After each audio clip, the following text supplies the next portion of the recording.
Hey guys, what's up? Doing a review today here of the Scorpion Evo 3S1 Carbine. This is the muzzle brake variant. This gun's pretty cool.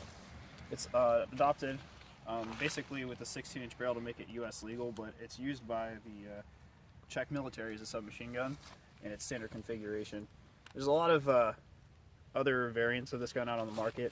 There's also a model with a faux suppressor up top instead of the muzzle brake, and there's also the pistol variants, which a lot of people just like to put SIG braces on, which makes it as close as you can get to the actual real steel version of this gun, at least in the US market. So we just shot a couple rounds off, but we're gonna go ahead and back here and load up some more magazines. It's a pretty chilly day out today, having some crappy weather, but such is the life of Ohio. So the magazines here, they kind of load just like your standard AR/AK style magazine. You can just press them in from the top, which is a lot better for loading a 30-round style magazine. If you had to load this like a handgun with kind of rocking it in there, that'd be kind of terrible. But I'm just going to load up a couple more rounds here. We'll shoot some more steel, and we've also got some 2 liters out there we're going to pop eventually. But pretty much I'd say the use for this gun would be kind of a get-home gun. You could have this in replacement of an AR.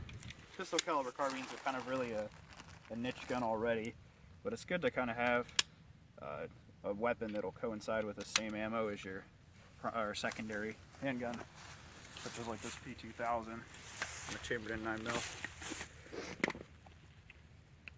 Yeah, I mean, with these 30-round magazines, you can put a lot of lead down range. The gun doesn't actually come with any of these. You have to buy them, but they're relatively cheap. I got these for around 20 bucks. So they actually come with 2 of these 20-round magazines, which kind of sit a little funny in the gun. It still looks pretty decent, and they're a good little thing to have if you want to make this gun more compact. And I'll get to that later, but let's do some shooting.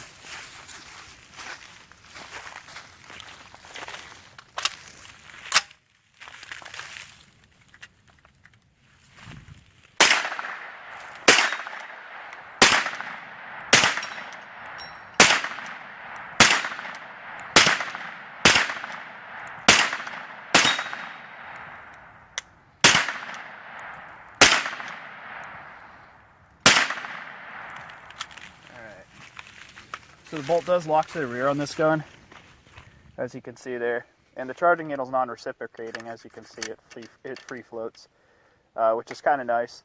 Sorry for the awkward angle. I'm a left-handed shooter, but you can also see that what's nice about this is the charging handle kind of rocks up and rotates like an HK pattern rifle, maybe like an MP5 or G3 variant. And it's kind of cool for loading in your first magazine. You can kind of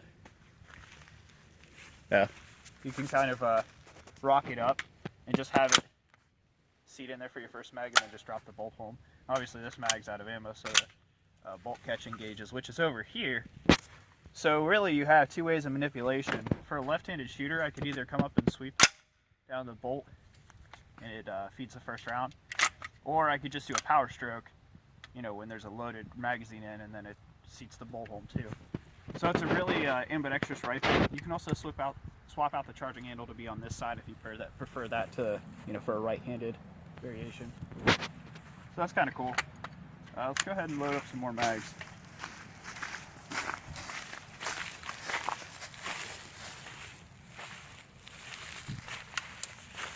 Set this down.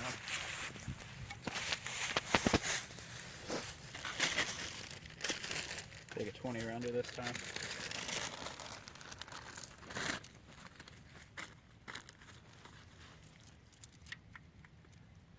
So I mean, this gun is like I said, it's a good get-home gun. You could also use it as a home defense role. A lot of people would make the argument, you could just use a Glock with a 30-round factory magazine, but you're going to have better controllability. It's going to be more long, so you're going to have a compact factor when you're using a handgun, but it's also, if you outfit it with a sling, a lot easier to disable or to disarm you with that weapon. So it's a good option, especially if you have a lot of room to maneuver in your house. That's what footage. And it's going to over-penetrate a lot less than an AR-15. So. Still getting good muzzle velocity out of this, though. We're going to go ahead and take out these cheerleaders. We've got a couple of them just kind of scattered throughout there. We'll go ahead and see what this does to them.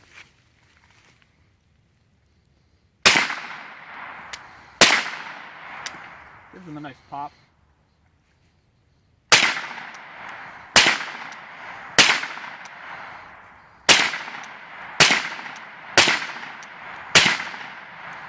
Nice shots.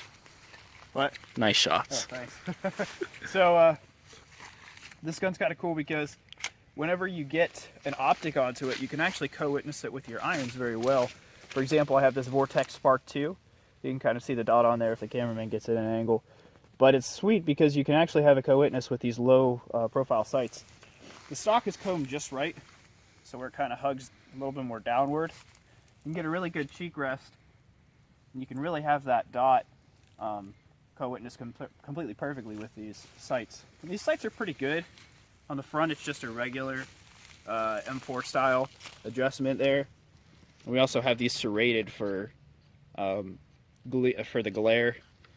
And then on the rear, you have this rotating 4 style peep here. It's got 4 different variations. It just keeps rotating and rotating. So it's kind of cool, depending on, you know, the distance you want, the aperture you want to select. But yeah, this Vortex, it's a good optic for the price. I actually just had it go out on me, so I don't know, I might send this one back. But they do have a lifetime warranty on them, so they're pretty awesome optics for the money. So yeah, let's go ahead and load up some more ammo. I'll go ahead and get into controls here in a minute. Get our 30 round mag back out. So what's awesome about this gun is it's pretty close to completely ambidextrous, other than the bolt release. You have your ambidextrous safety. I will say though, you can see it kind of pokes out there quite a bit. It digs into your trigger finger quite a bit when you're shooting, and that's a common occurrence that you'll hear throughout the community of owners for these rifles, or pistols too. And they do make a lot of aftermarket safeties for them. So I mean, if you venture out, you can find the parts. And I'm planning on probably swapping it out myself. But as a lefty, I was kind of used to the digging from the AR-15 style of rifles anyway. So, but we've also got an ambidextrous magazine release, which is pretty cool. I'll show you that here. So it's got this paddle style, and it's awesome because whenever you have the rifle, you can either hit it with your trigger finger, or you could use your thumb whenever you're loading a magazine or taking a magazine out. So that's kind of cool. Also the stock folds, which is a nice feature. And if you want, you can also adjust the length of pull on it too. Here, so I prefer to just kind of keep it at the default setting because I feel it's enough length for me. I'm kind of not that tall of a guy. But our cameraman, for example, is a little bit longer guy, so he might want the full setting. Do note though, when you're folding this, there's a magnet on the rear here and a place where it actually picks up. If you extend the stock out, it doesn't meet the magnet properly. So you can see the length there, it's going to reach to the handguard, which is kind of silly. It provides a lot more inconsistent of a hold. So for example, I can turn this upside down and shake it when it's in the standard configuration, but if I put it out, it swings. But not a big deal. You don't really have to worry about that because this is really easy to open up. So let's take some more shots. Alright, so we're going to go ahead and place some steel here now. Just a couple more shots here. We'll use the bolt release this time.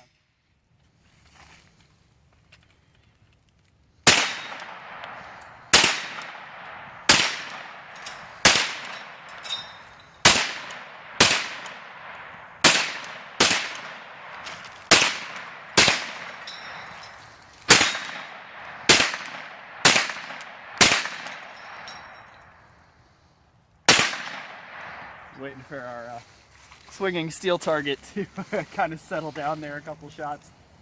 That guy really gets swinging with this rifle. I said, you get pretty good muzzle velocity out of this because of 16 inches. So, okay, so on this rifle, there's not a lot of sling options. You have quite a bit of mounts, but they're very unstandardized for the U.S. market. You have your 1-inch regular sling here, which this MS3 sling is a little bit too thick for this. And then you also have these eyelets here, which are kind of, again, not standardized very well. But as you can see, I have this mounted from a QD link that I've actually taken off of a QD segment. And I've decided that I just wanted to bend this on here so that it stays, and it's stayed on relatively well. I've also got the paraclip up front so I can switch to a 2-point configuration. Now this is an M-LOK paraclip. These are M-LOK panels on the handguard, so you can mount accessories like this MVG, which is kind of nice. But do note, if you put this handguard on like the pistol variant, you can't actually mount a vertical foregrip, or else it makes it in any other weapon. You'll have to register that with the $200 tax stamp to the NFA. So that's, you know, kind of that configuration there that I have mine set up. But let's see how fast we can get this gun running. It's a pretty cool gun, and it shoots pretty flat considering it's 9mm. So go ahead and do that now.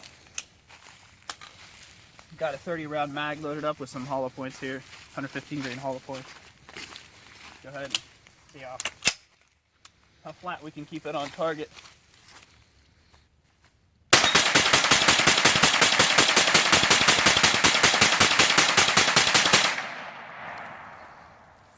There's 30 rounds.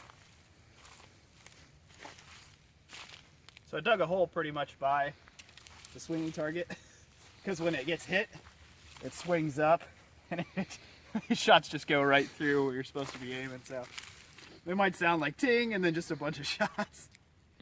So yeah, it's pretty cool. But there's 30 rounds. You can get them off pretty quick. You can get them off pretty rapidly. I'll do a trigger test here. I'll show you guys the trigger real quick. So the trigger's nice. I'll actually swap off hands here so that get a good angle on this cameraman. All right. So on this, the trigger's pretty nice. It's got a little bit of take up, just a slight bit, and it's just a solid break. And the reset is kind of long for, you know, like a military trigger. Most ARs are pretty short, but then it's just got that take up again, and then a wall. I mean, there's no creep in this trigger. And I mean, for a rifle, most people expect a little bit of creep out of their rifle, especially with just a stock trigger. But I mean, this trigger is coming for almost, you know, out of an almost $1,000 pistol caliber carbine, so you kind of expect to get a little bit more than just your standard, you know, like Kel-Tec Sub 2000 or something like that. So yeah, I mean, it's pretty cool. It's a nice little tight compact package. Throw the stock in, use it as a truck gun, home defense gun. You know, it's pretty much whatever you want. This is a good alternative to an AR. It shoots a lot flatter because it's 9mm. You don't have the same kind of stopping power, but 9mm does the job. So yeah, I mean, that's pretty much it, guys. So thanks for tuning in. Go ahead and like, comment, and subscribe.